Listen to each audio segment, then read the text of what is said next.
Welcome to Betting Smarts. My name is Rick Villejoin. Today is the first day of the NFL new year. This is a day where trades and free agent signings, things like that can happen. There was a lot of talk over the weekend and earlier this week about some free agent signings that were going to be coming up today. One of the first ones, one of the biggest names out there was Ndamukong Suh. He signed a $114 million deal over 6 years with the Miami Dolphins. Only problem I have with this big name signing this big of a contract is the fact he's signing quarterback type money, and he's not a quarterback. And the Miami Dolphins, unless they get some other pieces in place, will always find themselves in that second spot behind the New England Patriots, and maybe even in a third spot behind a Buffalo Bills, or you never know what the New York Jets will do from year to year during the offseason to better their team. Other people signing and agreeing to terms in the free agent market this week. Devin McCourty became the highest paid safety in the NFL, signing with the New England Patriots for $47.5 over 5 years. Randall Cobb remaining loyal to the Green Bay Packers, $40 million over 4 years. Probably could have got a little bit of extra money from another team, but decided to stay loyal. Used the quote, there was unfinished business in Green Bay. He's searching for a championship, and I'm sure Green Bay is grateful that he stuck around with them.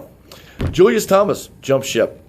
Julius Thomas left Denver Broncos, decided to get his feet wet in the free agent market, and agreed to terms. Jacksonville Jaguars, $45 million over 5 years.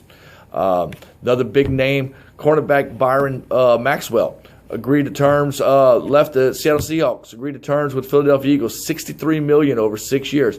These are some large contracts. These are 9, 10, even more where Ndamukong Suh was concerned, even a little bit more where Devin McCourty is concerned. $1 million a year going to these non-quarterbacks, non-running backs. Speaking of running back, the big running back name still in the free agent market right now, DeMarco Murray. Teams such as the Patriots, Raiders, even the Jaguars. The Jaguars are making noise this offseason. Okay, they're going to be bringing in what is going to be a second-year seasoned quarterback in Blake Bortles. They signed tight end Julius Thomas. They are going hard after DeMarco Murray.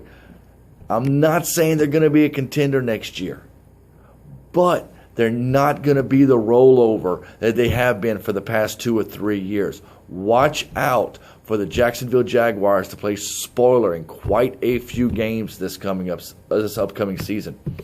Greg Hardy is being looked at by Indianapolis and Dallas. Greg Hardy has a lot of baggage with him. Indianapolis is also making a lot of noise this offseason. They're signing players like Frank Gore. They have Andre Johnson of the Texans, really looking at them hard, especially with the Frank Gore signing. Andre Johnson is looking at the Indianapolis Colts really hard. He is actually supposed to visit Indianapolis tomorrow, visit with their management. Whenever Frank Gore goes, he's going to go with Frank Gore, visit with the management. And again, they're looking at Greg Hardy. Greg Hardy has a lot of baggage with him. Right now, with the losses that Dallas is having on their defense, in the linebacker position especially, they could use a defensive end like Greg Hardy if they can deal with the baggage that comes along with them.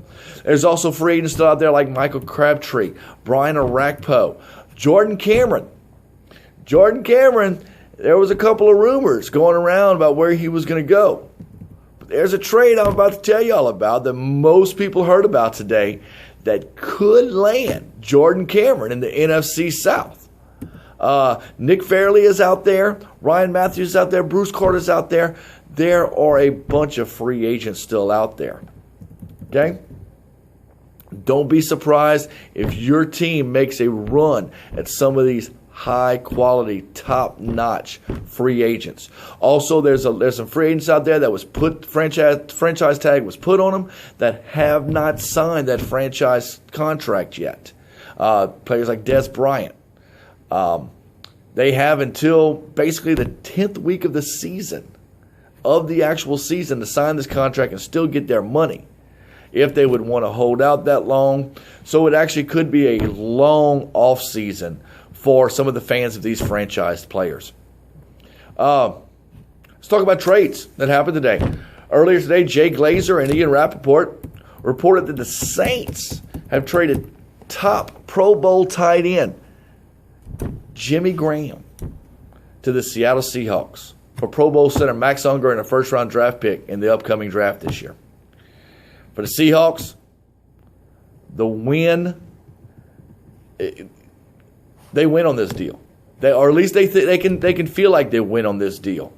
Short yardage, medium yardage, first down, touchdown yardage. Jimmy Graham is a threat in all these areas in the passing game. He is a threat that the Seattle Seahawks did not have last season, have not had before. Let's go back to the last play of the Super Bowl. Could you picture Jimmy Graham coming off the tight end, boxing out like he is famous for doing with the Saints, catching the ball right there at the goal line? Super Bowl's a whole different ending with a player like Graham if everything else falls into place. He's a big body, sure hands, doesn't mind taking a hit. The Seahawks have to feel good about this trade, giving Russell Wilson a nearly automatic first down and touchdown machine. So the Saints lost in this trade, right? Not so fast, my friend. First and foremost, what is very evident to the naked eye is the Saints made cap room. Jimmy Graham was going to take up a lot of money this year. They now have cap room, which is great for the Saints. Okay? That is the benefit that's out there in the open. The other benefit that's out there in the open is another first-round draft pick. They're going to pick at 13. They're going to pick at 31. They need to shore up their defense. Okay? If they go after a defensive end with what was going to originally be their first-round pick, now they can come back and get a cornerback, get an A-rated linebacker to shore up that defense. Everyone's hollering about the Saints defense. This cap room also lets them go out there and test this free agent market for a lot of these defensive players that are still out there. Maybe a veteran who may have lost a step but can still give you that leadership for these younger players coming in. Kind of what they thought Jarius Byrd was going to do last year before he got hurt. The less evident benefit for the Saints are going back to their running game. The Saints are going back to what brought them to and won them the Super Bowl in 2009. Okay, they're shoring up that interior line. They got Unger. Okay, they got Grubbs, Evans at the guard positions. Okay, they are going back to their running game. They're going back to a running game and a pass-efficient offense. Okay, from the looks of this trade, there's going to be a lot of ESPN highlights using the words Wilson to Graham, a lot.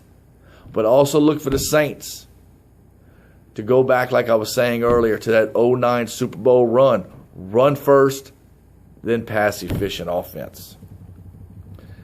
Next trade we're going to talk about. The big what were they thinking trade. Sam Bradford to the Eagles for Nick Foles.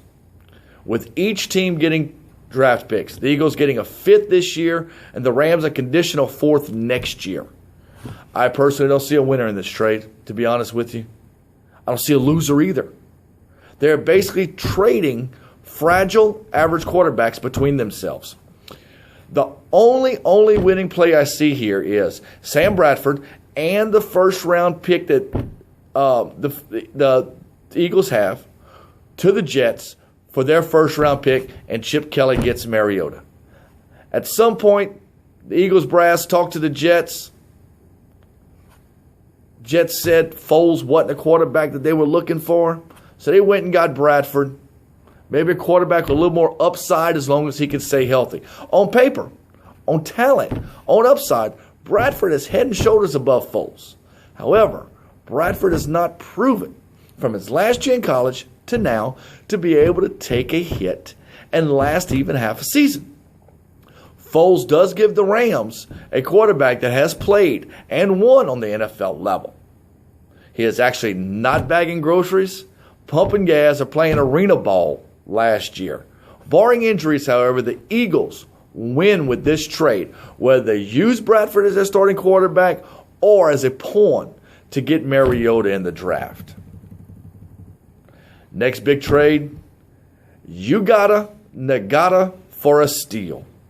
Elio Nagata went to the Lions for draft picks only. Jameis Hensley of ESPN first reported the details of the deal involving the Detroit Lions and the Baltimore Ravens and defensive tackle Elio Nagata. The Lions get him and a 7th round pick. Give the Ravens a 4th and a 5th round pick.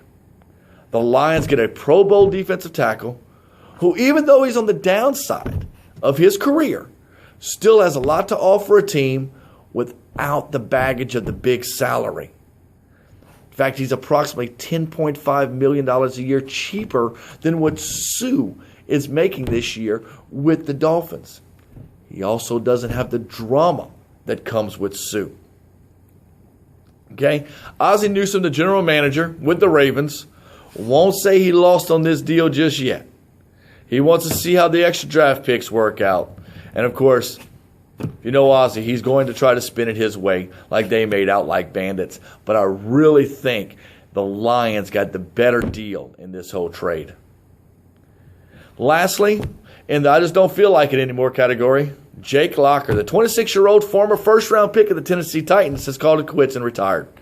Locker, who was often listed as the #1 quarterback for the Titans, spent most of his career watching from the sidelines due to injury.